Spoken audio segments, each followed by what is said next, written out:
So in the first week of my sophomore football season, I suffered a terrible injury. I tore my ACL, MCL, and meniscus. And after months of hard work and preparation, the doctor told me I could potentially be done with sports forever.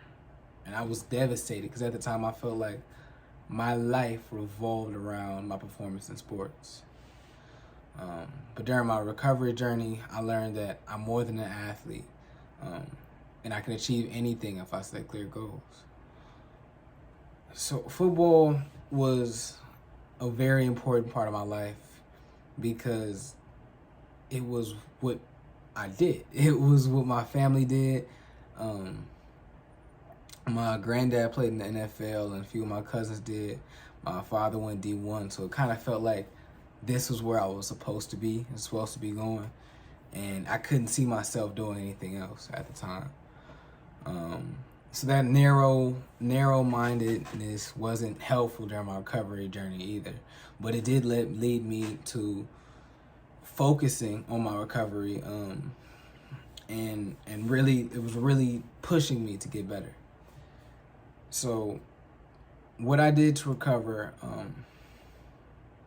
I tried a lot of things because for a long time it felt like I wasn't making any progress. And even my physical therapist confirmed it, like for a long time I wasn't better than I was the week before.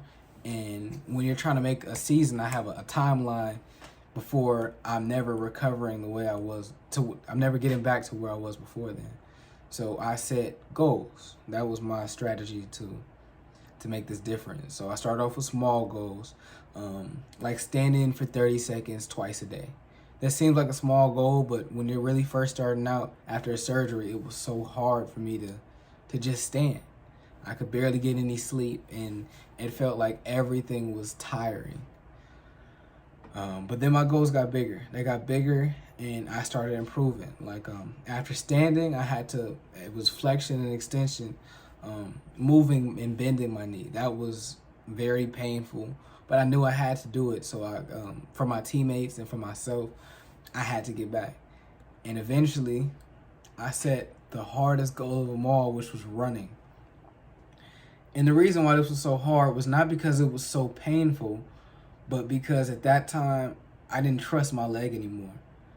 I didn't trust it to be where my mind told it to be, when I told it to be there, because for a long time, it didn't listen. It was very painful to make any sudden movement, so I had to ease into it. I started off jogging, and even that was difficult. I had a limp, but eventually I got back, and I made it back for my junior football season, and it was great. It was great, not because we won every game, because we didn't, but because I was there with my teammates, and I knew all the hard work I put into making that recovery journey, and it was worth it in the end. So I learned a lot about myself. I learned about how much I can achieve when I'm focused, and that is something I've carried with me in everything that I do, and will carry with me into college. So that was my experience showing grit.